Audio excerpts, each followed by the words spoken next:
$847,392 transferred to account ending in 4721.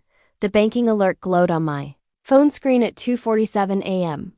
I stared at those numbers until they blurred, my hands trembling so badly I almost dropped the device. That was nearly everything.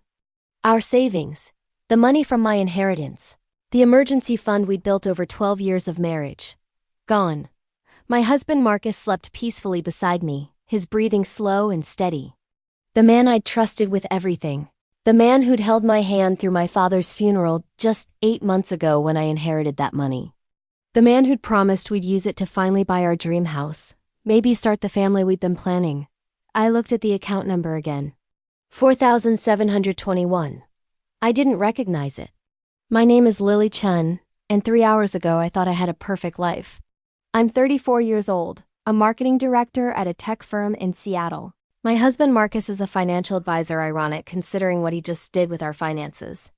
We live in a nice apartment in Capitol Hill, drive decent cars, take annual trips to Hawaii. We're the couple everyone calls goals on social media. Or we were. I slipped out of bed quietly, grabbed my laptop, and locked myself in the bathroom. Sitting on the cold tile floor, I logged into our joint account with shaking fingers. The transaction history loaded slowly, each second feeling like an hour. There it was. $847,392.00, transferred at 11:43 p.m. while I was asleep. But that wasn't all. As I scrolled up, my stomach dropped further. Smaller transfers over the past 3 months. $5,000 here. $12,000 there. $8,500. All to the same account ending in 4721. Total amount transferred over 3 months. $43,000. I'd been so busy with a major product launch at work that I hadn't checked our finances in weeks. He was the expert, right? The financial advisor. The one who told me to trust him with everything. My phone buzzed. A text message lit up the screen. Marcus, baby, did it go through? I'm checking now. My blood turned to ice. He was awake. He'd sent that text from the bed where I just left him, probably thinking I was in the bathroom for a normal reason, not sitting here discovering his betrayal. Another buzz. Unknown number. Yes! Just checked. It's all here. We're really doing this. I can't believe we're finally free. That message wasn't meant for me. Marcus must have made a mistake with a group text or something. But I recognized that typing style immediately. The double exclamation points. The way she wrote yes instead of yes. Rachel, my best friend of 15 years. My maid of honor. The woman I'd met in college, who'd helped me through my mother's death, who'd been there for every milestone of my adult life. The godmother we'd already chosen for the children we hadn't had yet. I ran to the toilet and vomited. When I came back to the bathroom floor, there were more messages. Marcus had clearly realized his mistake because now my phone was blowing up. Marcus, Lily, you awake? Marcus, baby, where are you? Marcus, we need to talk. I heard footsteps outside the bathroom door. Lily? You okay in there? You've been in there a while. My mind raced. I could confront him right now. Scream, throw things, demand answers. But something stopped me. Maybe it was the shock. Maybe it was the part of my brain that works in marketing strategy, always thinking 3 steps ahead. If I confronted him now, he'd have an excuse ready. He'd gaslight me. He'd find a way to explain it away or hide more evidence. And Rachel shoot back whatever story he told. They'd had 3 months to plan this. They'd taken $890,000 from me over 3 months. This wasn't a mistake. This was calculated. I'm fine, I called out, forcing my voice to sound normal. Just some bad sushi from earlier. I'll be out in a minute. You need anything? Pepto? Ginger ale? The concern in his voice made me want to scream. This man who was literally robbing me blind was asking if I needed ginger ale. No, I'm good. Go back to sleep. I heard him walk away. Heard the bed creak as he got back in. Within minutes, his snoring resumed. I sat there on that cold bathroom floor until sunrise, my laptop open, going through everything. Bank statements. Credit card records. Emails. I hacked into his iCloud. We'd shared passwords for years. Another thing he told me was about trust, and found exactly what I was looking for. A separate email account I didn't know existed. Hundreds of messages between Marcus and Rachel going back 7 months. The affair started 2 weeks after my father died. 2 weeks after I inherited $850,000. That wasn't a coincidence. Once we get the money out, we can finally be together. She's so clueless. She actually thinks we're investing it. 6 more months and we're on a beach in Costa Rica. No extradition treaty, baby. They'd planned everything. The transfers. The fake investment opportunities Marcus had told me about, the timeline, the escape. And Rachel's messages were even worse. I've been pretending to be her friend for 15 years. I'm so tired of it. She's boring, Marcus. You deserve better. After we leave, she probably cried to me about it. LOL. If only she knew. I read every single message. Let every word burn into my memory. And somewhere around 6 a.m. my shock transformed into something else. Something cold and clear and absolutely focused. They thought I was stupid. They thought I'd just take this. They thought they could steal my inheritance, my savings, my husband, my best friend, and disappear to Costa Rica while I picked up the pieces. I looked at myself in the bathroom mirror. My eyes were red from crying. But behind the tears, something had hardened. If they wanted to play games, I'd play. But I'd play to win. I wasn't going to confront them. Not yet. I was going to let them think their plan was working perfectly. I was going to smile and pretend and watch them dig themselves deeper. And when they felt safest, when they thought they'd gotten away with everything, I was going to destroy them both so completely, they'd wish they'd never known my name. My father always told me, Lily, the best defense is patience. Let your enemies think they've won. That's when they get careless. Dad, I thought, staring at my reflection, I hope you're watching. Because I'm about to make you proud.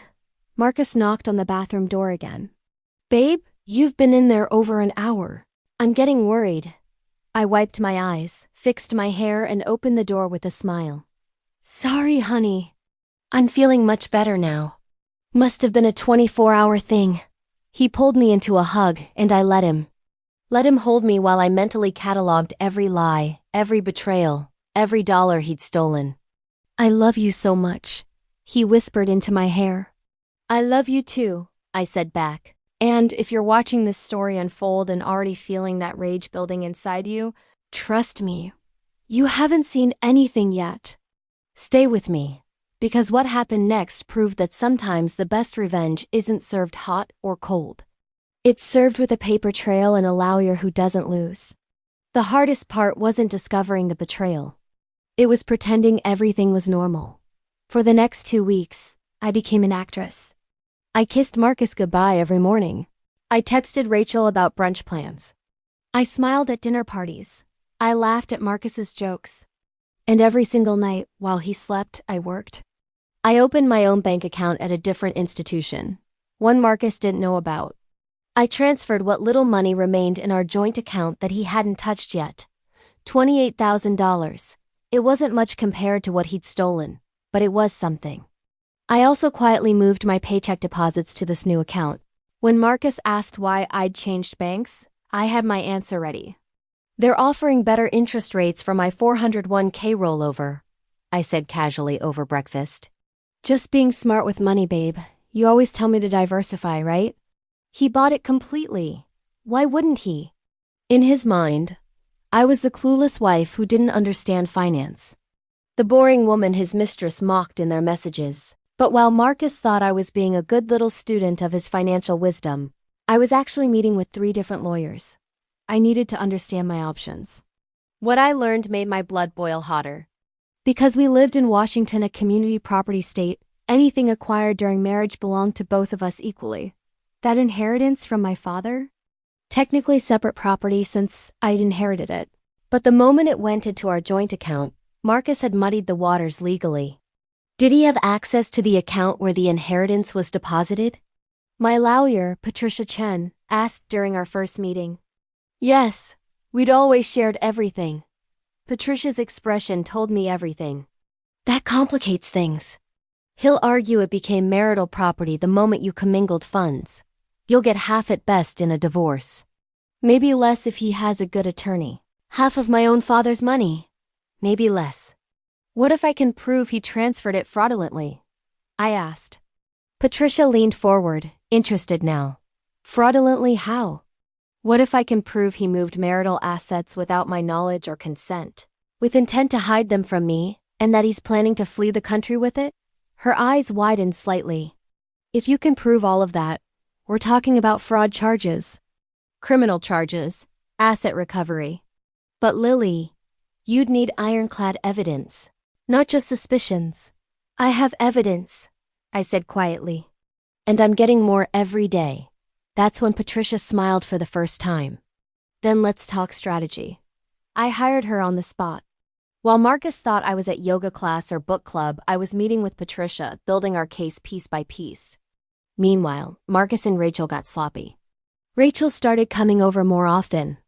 Just checking on my girl, she'd say, hugging me tight while probably laughing inside. She'd sit at my kitchen table, drink my wine, and ask how things were going with Marcus.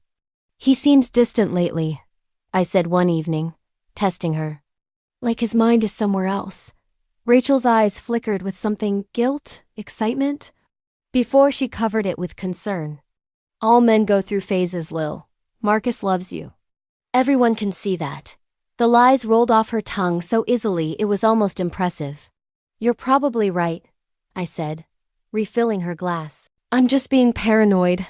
That's what I'm here for. Rachel squeezed my hand. To talk you down from the crazy. The crazy. As if I was the problem. What Rachel didn't know was that I'd installed a voice-activated recorder in my own living room. Every word of our conversation was being captured, time-stamped, and saved to a cloud account only Patricia and I could access. Marcus got worse too. He started taking phone calls in his car, saying it was client confidentiality stuff. He'd come home late, smelling like Rachel's signature perfume, that sickly sweet vanilla scent she'd worn since college. One night, I found a receipt in his jacket pocket. Tiffany & Co. $4,300 for a diamond bracelet. My birthday had passed 3 months ago. He'd gotten me a card. I photographed the receipt, put it back exactly where I'd found it, and added it to the evidence folder. The transfers continued too. Smaller now, $3,000 here, $5,000 there, like he was trying to be less obvious. But I tracked every single one. Patricia had me documenting everything. Dates, amounts, account numbers, screenshots, bank statements. We're building a timeline, Patricia explained. Judges love timelines. They make the truth impossible to deny. 6 weeks after that first discovery, I was doing laundry when I found something that made my hands shake with rage. Plane tickets. Tucked into Marcus's gym bag, printed confirmations for 2 one-way tickets to San Jose, Costa Rica. Departure date: September 15th. That was 3 weeks away. Passenger 1, Marcus Chen. Passenger 2, Rachel Morrison. Not even trying to hide her real name. They were that confident I wouldn't find out. I photographed everything, then carefully placed the tickets back exactly as I'd found them. My hands were steady now. The shock had long since burned away into something much more useful: focus. That night, Marcus came home with flowers. What's the occasion? I asked, genuinely surprised. No occasion. Just wanted to remind my beautiful wife how much I appreciate her. He kissed my forehead. You work so hard, Lily. You deserve to be celebrated. The performance was almost believable. Almost. You're so sweet, I said, putting the flowers in water. What would I do without you? You'll never have to find out, he promised. 3 weeks. They had 3 weeks before they planned to disappear with nearly $900,000 of my money, leaving me with nothing but debt and devastation. But I had 3 weeks too. 3 weeks to make sure when they tried to run, they'd find every door locked and every exit blocked. I met with Patricia again the next morning. September 15th, I told her. That's when they're running. Then we move on September 14th, Patricia said immediately. 1 day before. We file for divorce, freeze all assets, and hit him with fraud charges all at once. He won't know what happened until the police are at his door. What about Rachel? Patricia's smile was sharp. Wire fraud is a federal crime. Lily, if we can prove she was complicit in transferring money across state lines with intent to defraud, she's looking at federal charges. The FBI doesn't play games. Good, I said. Neither do I. I went home that afternoon and did something that almost broke my cover. Rachel had texted asking if I wanted to grab lunch.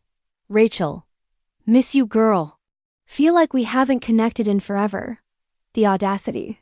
The absolute audacity of this woman. Me would love to. How about that new place downtown? My treat.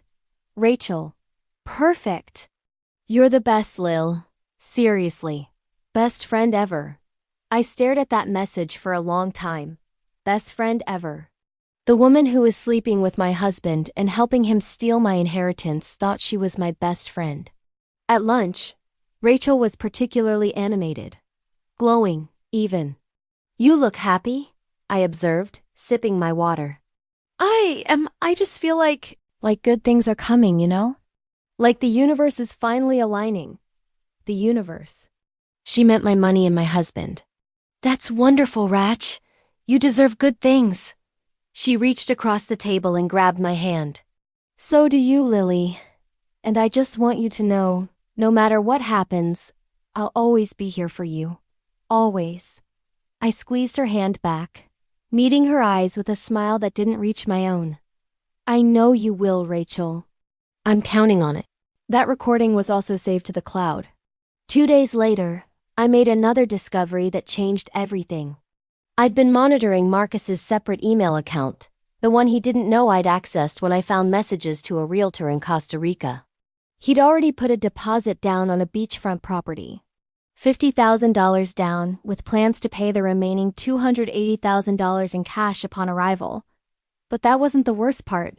In one email to Rachel, Marcus had written something that made me physically sick. Once we're settled in Costa Rica, we can finally start our family. No more waiting, no more hiding. Just us and our future kids on the beach. Lily was never going to give me children anyway, too focused on her career. You're going to be an amazing mother, Ratch. I'd had 3 miscarriages in the past 4 years. 3 devastating losses that had nearly destroyed me emotionally. Marcus had held me through each one. Promised we'd try again. Said he didn't care if we never had kids as long as he had me. All lies. He'd been planning this family with Rachel while I was grieving our lost children. That night, I couldn't sleep. I lay next to Marcus, listening to him breathe, and realized I didn't know this man at all. The person I'd married, the person I'd trusted, the person I'd loved for 12 years. He didn't exist. He'd never existed. What existed was a thief. A liar. A coward who'd rather steal and run than be honest. My phone buzzed softly. A text from Patricia. Patricia, court date set for September 14th, 9 a.m. Everything is ready. Are you? I looked at Marcus one last time, sleeping peacefully. Probably dreaming about his new life with Rachel and my money. More than ready. Let's end this. Because while they'd been planning their escape for months, I'd been planning something else entirely. And what they didn't know was that every transfer, every lie, every stolen dollar had left a trail, and that trail led straight to a prison cell. September 15th, they thought they'd be on a beach in Costa Rica. But September 14th, they were going to learn what happens when you underestimate a woman who has absolutely nothing left to lose. September 1st, 14 days until Marcus and Rachel's planned escape. 14 days until I brought their world crashing down. But I wasn't just waiting anymore. I was hunting. Patricia had connected me with someone who changed everything. David Reeves, a forensic accountant who specialized in tracking hidden assets. The man was in his late 50s, looked like someone's friendly uncle, and had a reputation for finding money that people thought they'd hidden perfectly. Our first meeting was in a coffee shop in Bellevue, far from anywhere Marcus or Rachel might see us. Your husband thinks he's clever, David said, reviewing the documents I'd brought. Transferring money in increments under $10,000 to avoid federal reporting requirements. Classic structuring. But he made mistakes. What kind of mistakes? David pulled out his laptop. He used the same IP address for multiple transfers. He logged into the receiving account from your home Wi-Fi. And best of all, he turned the screen toward me. The account he's been transferring to? It's not just in Rachel's name. They opened it as a joint account. Both their names are on it. I stared at the account information. There it was in black and white, Marcus Chen and Rachel Morrison, joint account holders. That's good for us? I asked. That's phenomenal for us, David said. It proves conspiracy. It proves they were working together. It proves intent. And because it's a joint account, we can argue he was moving marital assets into an account with a third party. That's textbook fraud. For the first time in weeks, I felt something like hope. There's more, David continued. I've been tracking their digital footprint like you asked. Marcus has been researching Costa Rican residency requirements, property laws, and here's the interesting part, how to transfer large amounts of cash without triggering international banking alerts.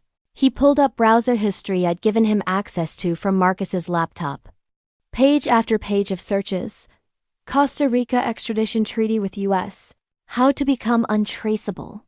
Statute of limitations financial fraud. He literally Googled, Statute of limitations financial fraud. I said, almost laughing at the stupidity. People always think they're smarter than they are, David said.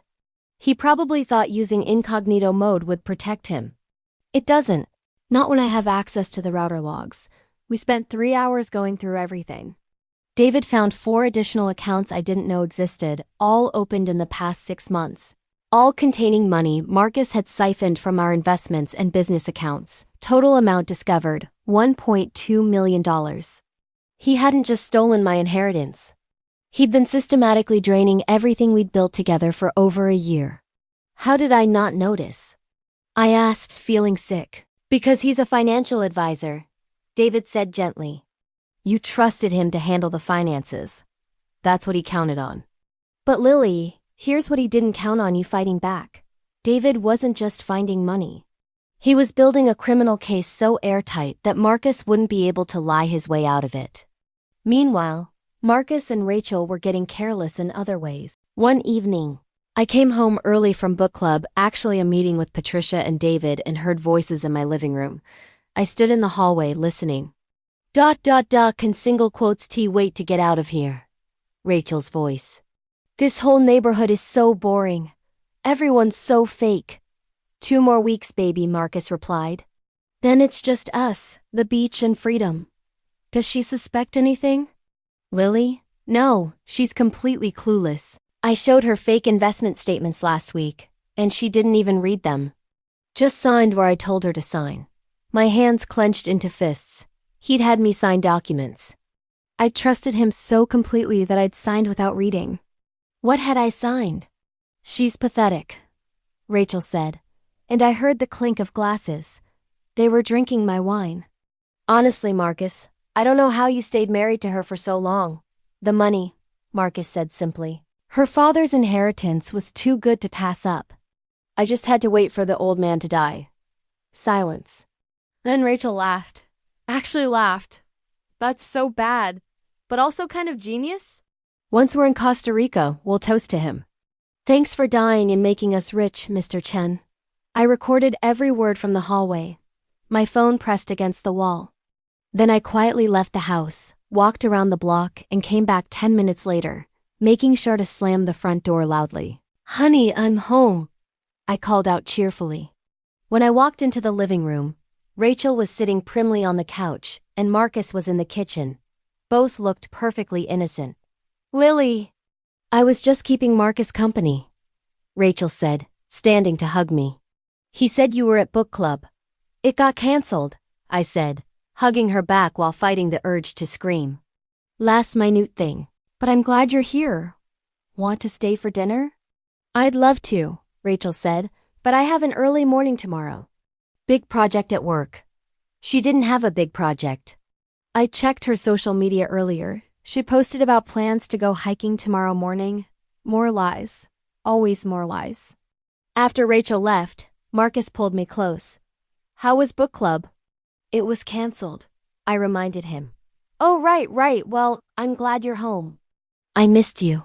He kissed me, and I let him, while mentally adding this moment to the list of things I'd never forgive. That night, while Marcus slept, I reviewed the documents he'd had me sign the previous week. David had helped me obtain copies from the investment firm Marcus claimed to be working with. They weren't investment documents at all. They were transfer authorizations. I'd unknowingly signed papers authorizing the movement of $200,000 from our retirement accounts into one of Marcus's hidden accounts. My signature, my authorization. All forgery adjacent, but technically legal because I'd actually signed them just without understanding what they were. Patricia's response when I showed her was immediate. That's fraud through deception. Add it to the case. The evidence folder was now 3 inches thick. Bank statements, email records, text messages, voice recordings, browser history, property documents, plane tickets. Everything organized chronologically, cross-referenced, and backed up in multiple locations. September 10th arrived. 5 days until their planned departure. Marcus came home that evening looking excited. Baby, I have amazing news. What is it? You know that big investment opportunity I told you about? The one in international markets? I hadn't known about any investment opportunity, but I played along. Yeah, it paid out. Big time. We just made $300,000 in returns. My heart raced. This was it. His cover story. He was going to claim the stolen money was investment returns. Oh my God, Marcus, that's incredible. I know, right? I was thinking we could take a vacation. Celebrate. Maybe somewhere tropical? Like where? I don't know. Costa Rica, maybe? I've heard amazing things about it. The audacity. He was actually going to try to get me to agree to go to Costa Rica with him, probably planning to ditch me at the airport or something equally cruel. That sounds wonderful, I said, watching his face carefully. When were you thinking? Soon. Like maybe next week. Next week? That's fast. Well, you know how I am.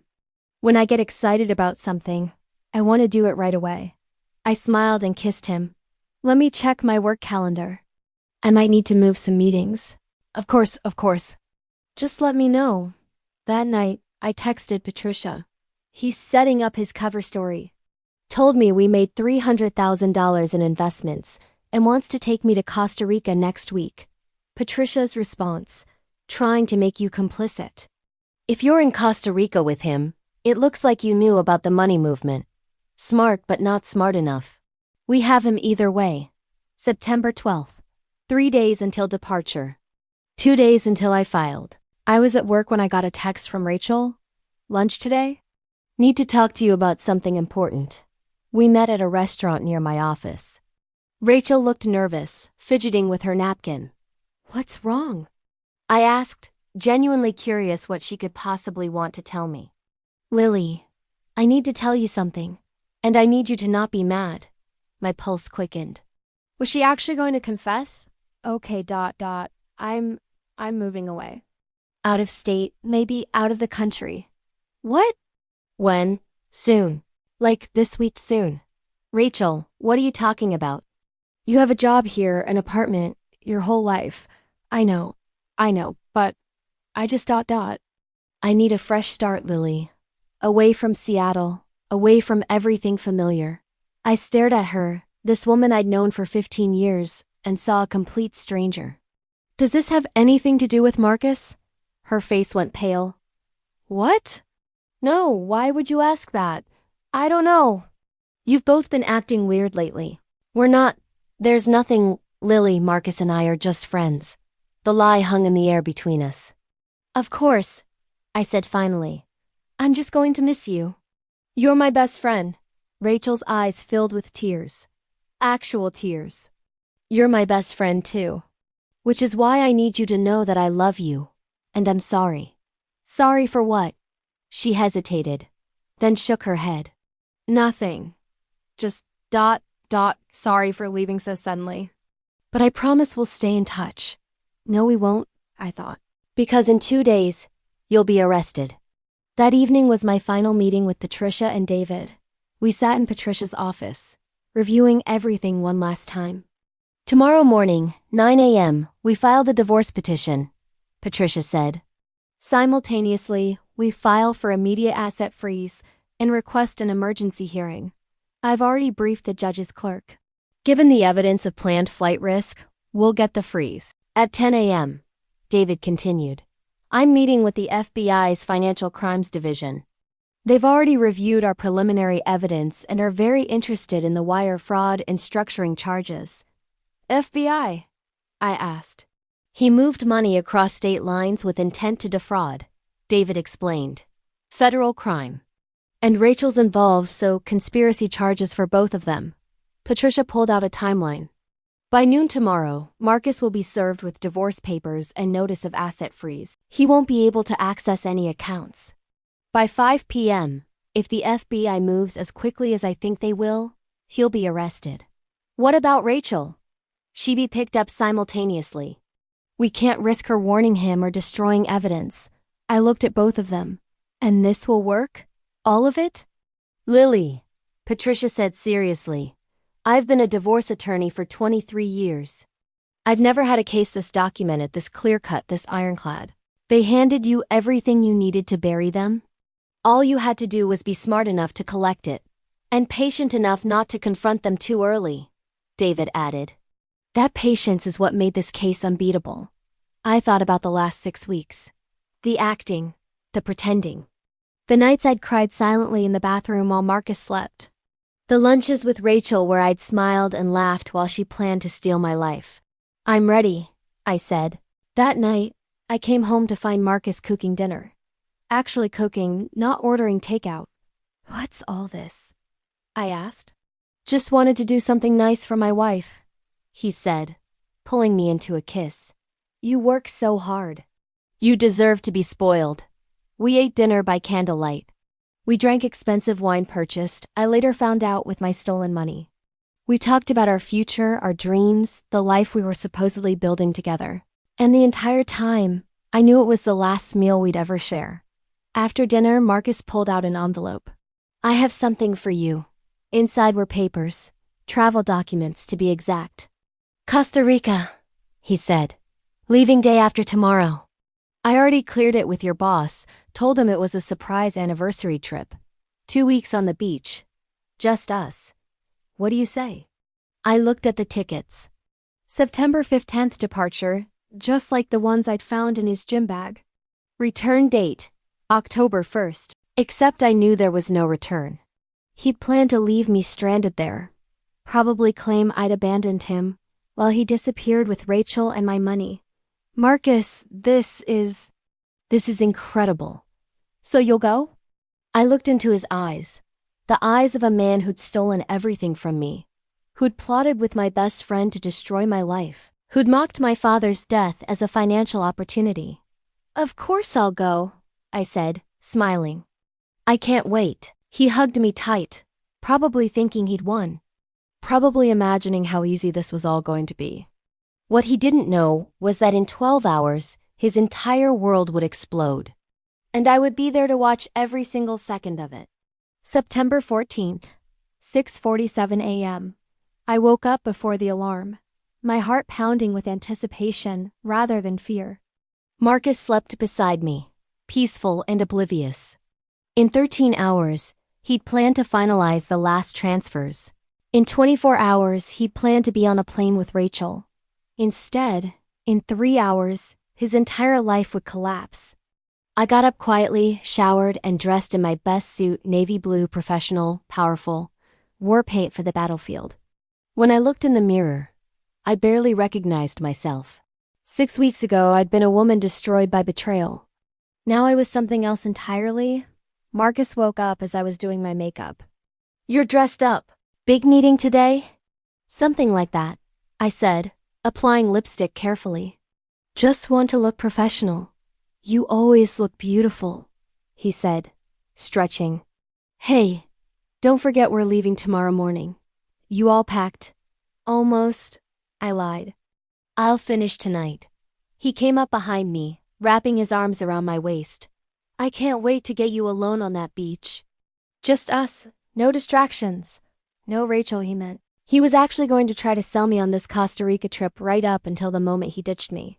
Me too, I said, meeting his eyes in the mirror. At 8:45 a.m., I walked into Patricia's office.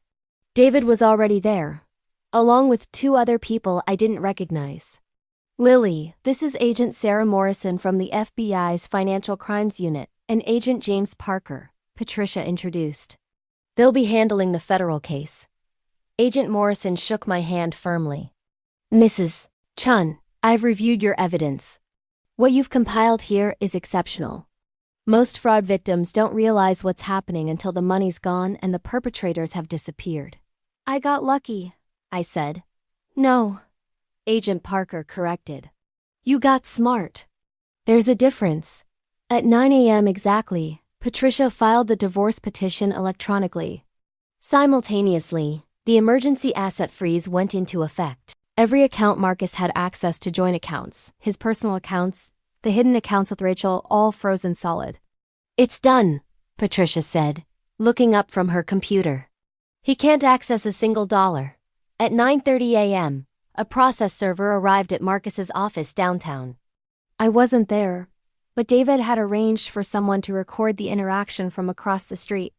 The video showed Marcus in his glass-walled office talking on the phone, probably to Rachel. The server walked in, handed him the papers, and walked out. I watched Marcus's face change as he read. Confusion first, then disbelief, then panic.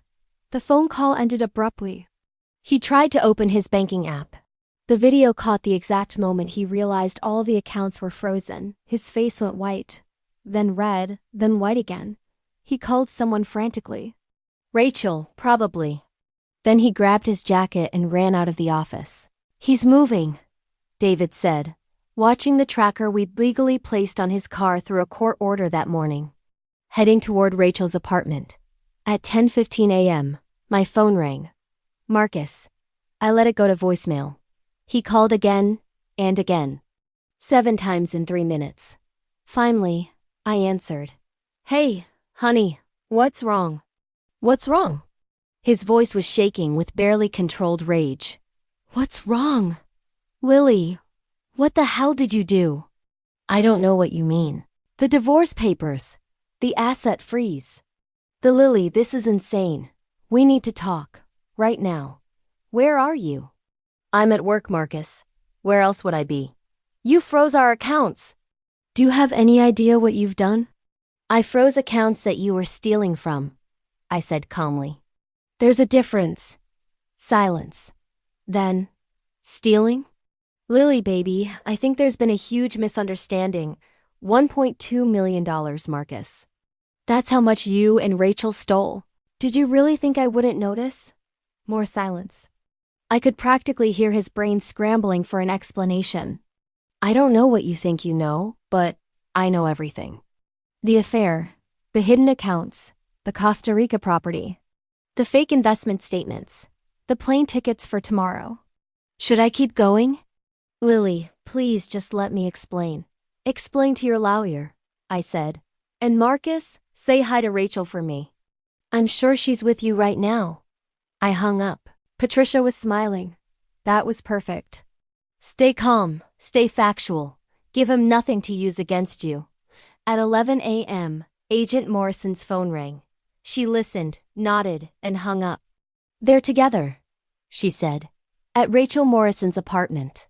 Our surveillance team confirms both vehicles are there. We're moving in now.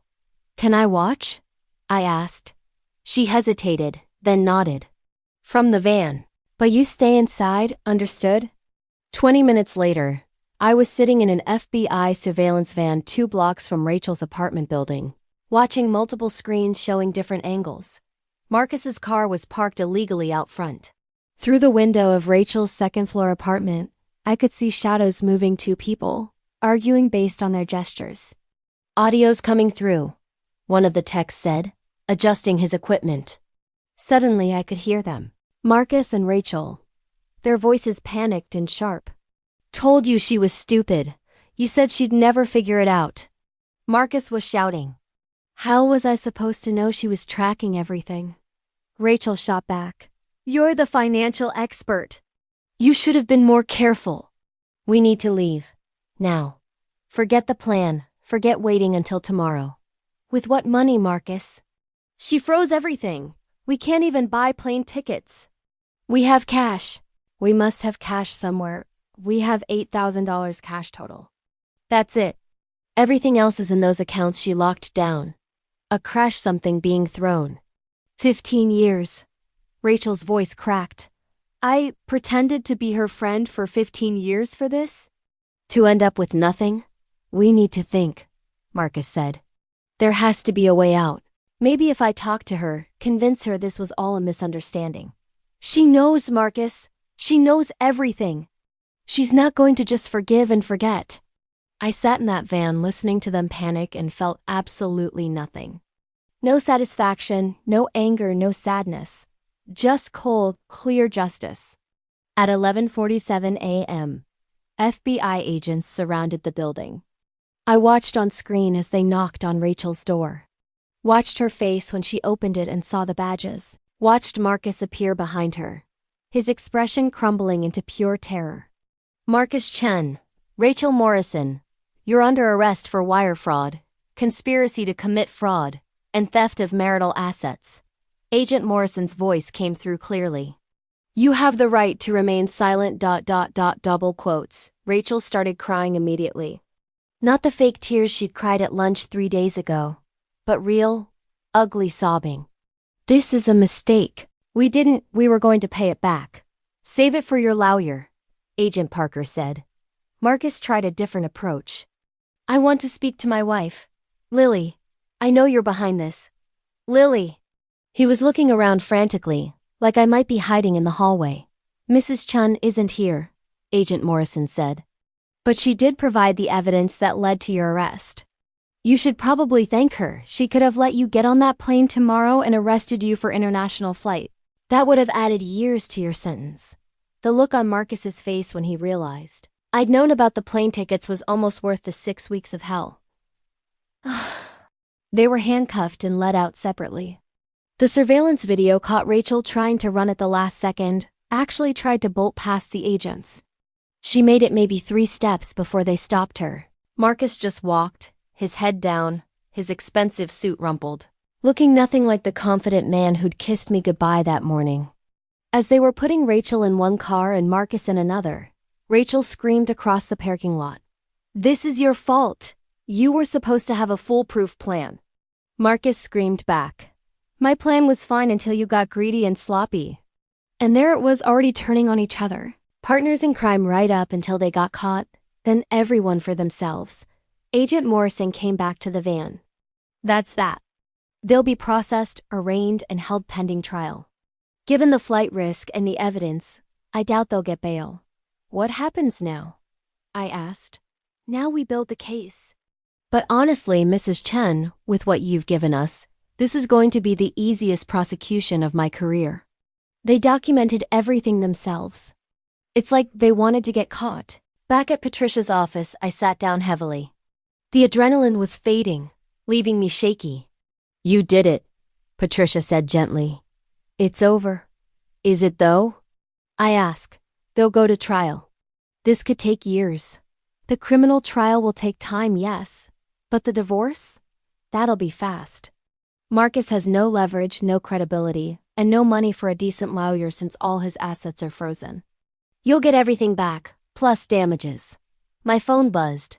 A text from an unknown number. You bitch. You lying, sneaky bitch. I hope you're happy.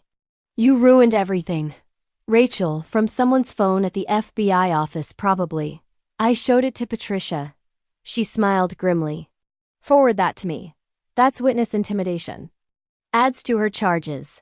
I forwarded it, then blocked the number. Another text came through. Marcus, also from an unknown number. Lily, please.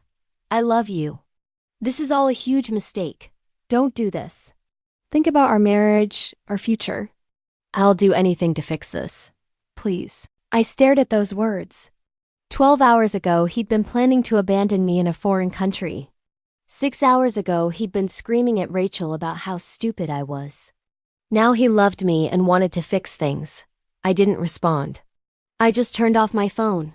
Go home, Patricia said. Rest. You've earned it. The hard part is over. But as I drove home to the apartment I'd shared with Marcus, I realized the hard part wasn't over. The justice part was over. The revenge part was over. Now came the part where I had to figure out how to rebuild my life from the ashes of everything I'd thought was real. If you've been following this story, wondering if the trail this deep can really end and justice stay with me. Because what happened in that courtroom 3 months later proved that sometimes the best revenge isn't just winning. It's watching them lose everything while you walk away stronger than they ever believed possible. 3 months later, I stood in the Seattle courtroom watching Marcus and Rachel learn what consequences actually meant. The criminal trial had been faster than anyone expected. When you hand the FBI a documented conspiracy with bank records, emails, voice recordings, and literal plane tickets to prove flight risk, there's not much room for defense. Marcus's lawyer, a public defender since all his assets were frozen, tried arguing that the transfers were legitimate investment movements.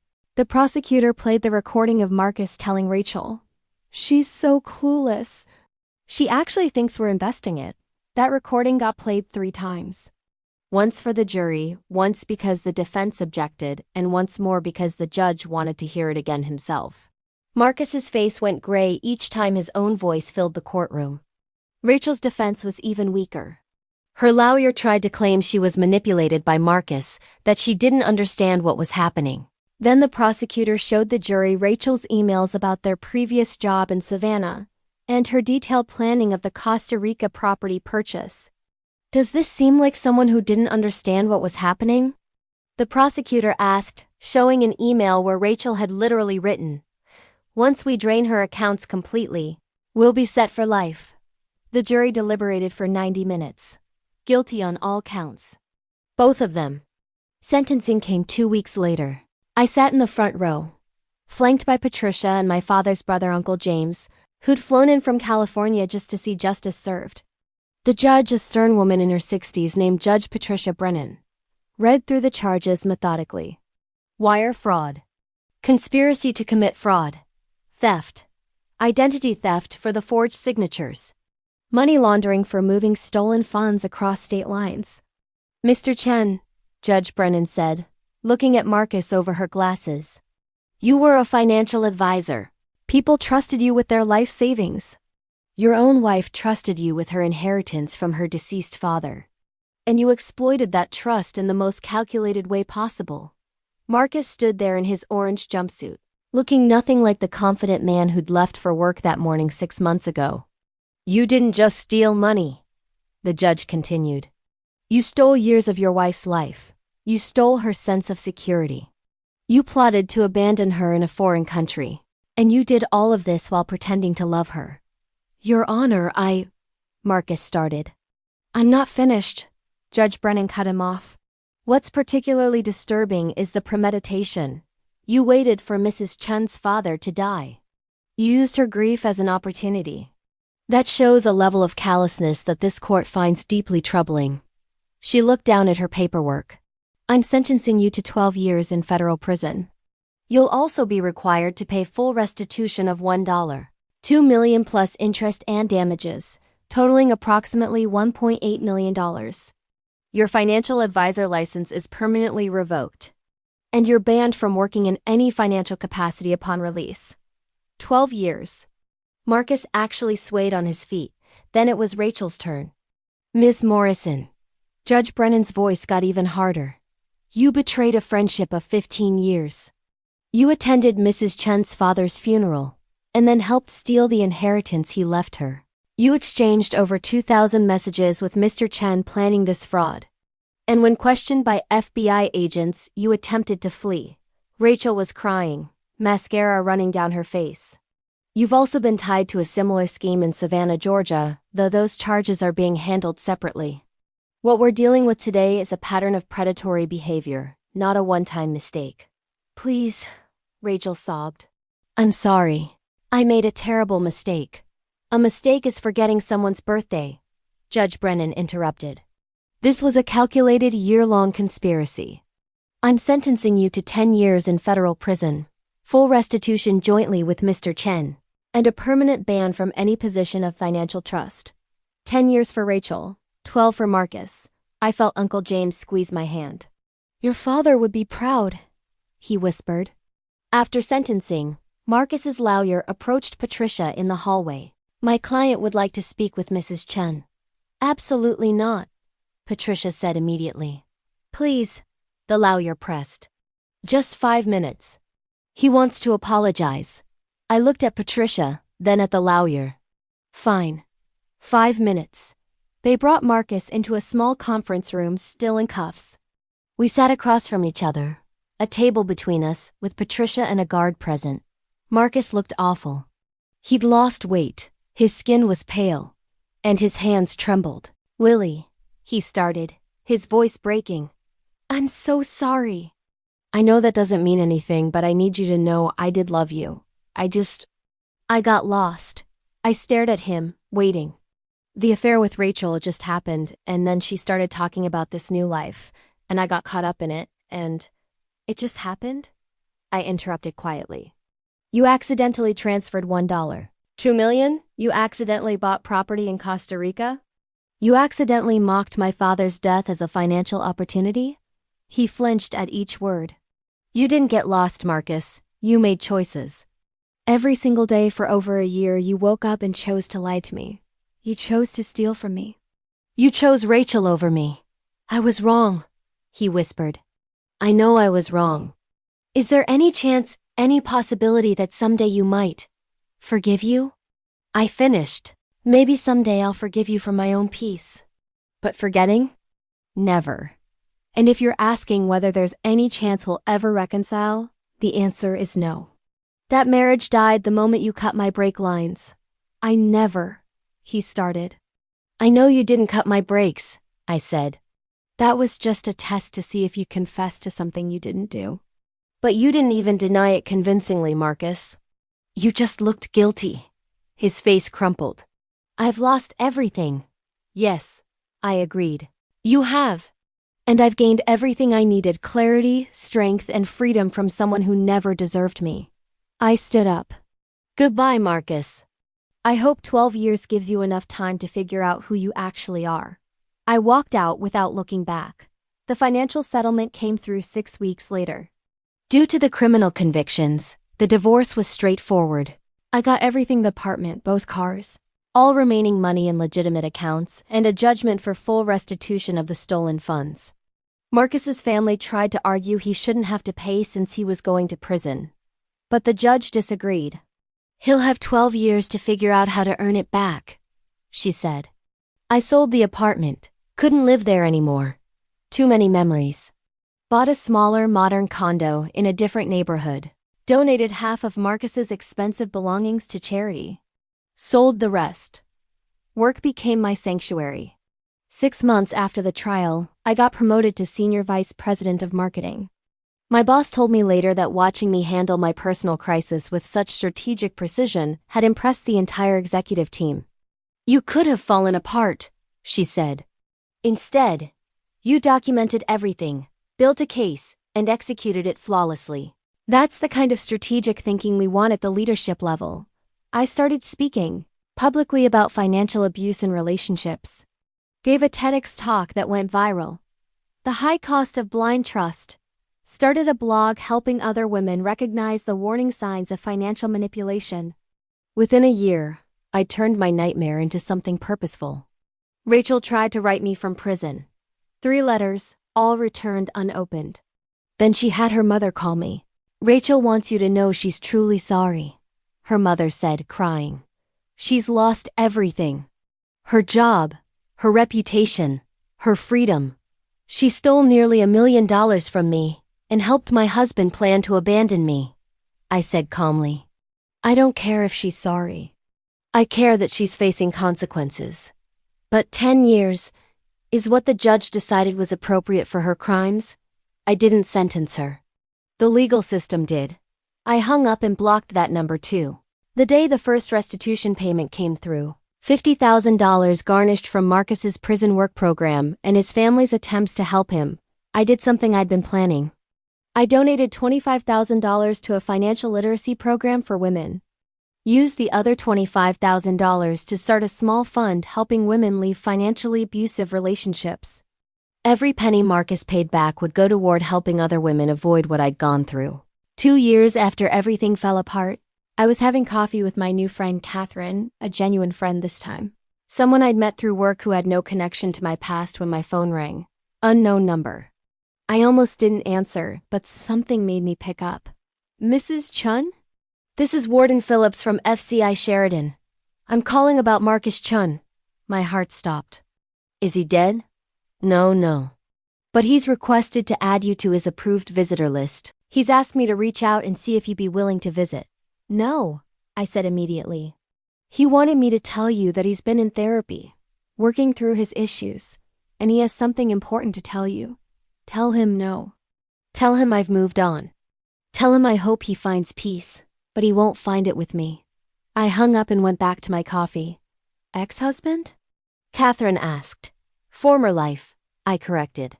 One I left behind. Last month, I did something I never thought I'd do again. I went on a date. His name is Daniel. He's a teacher, and he has kind eyes and zero access to my bank accounts. When he asked about my divorce, I gave him the short version. My ex-husband and my ex-best friend stole from me. I caught them. They're in prison. I'm not. That's the most badass sentence I've ever heard, Daniel said, and I genuinely laughed for the first time in what felt like years. I don't know if Daniel and I will work out, but I know I'm capable of trusting again. Carefully, wisely, but still trusting. Because Marcus and Rachel didn't just teach me about betrayal. They taught me about my own strength. They taught me that I'm capable of playing the long game. They taught me that sometimes the best revenge isn't destroying your enemies. It's becoming so successful that their betrayal becomes just a footnote in your story. Marcus thought I was weak. Rachel thought I was pathetic. They both thought I'd crumble when they left.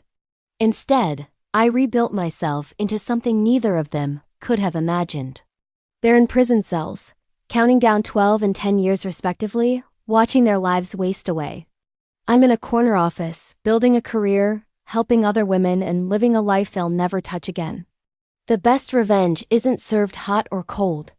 It's served with success they can only dream about from behind bars. And if you're going through something similar, if someone you trusted has betrayed you, remember this. Don't get mad. Don't get even. Get strategic. Document everything. Build your case. And when you're ready, show them exactly what happens when they underestimate a woman who has nothing left to lose and everything to gain. Drop a comment below telling us your story or where you're watching from. Your support means everything. And if this story resonated with you, consider subscribing. We share real stories of justice, strength, and the power of refusing to be a victim. Remember, betrayal doesn't define you. How you rise from it does.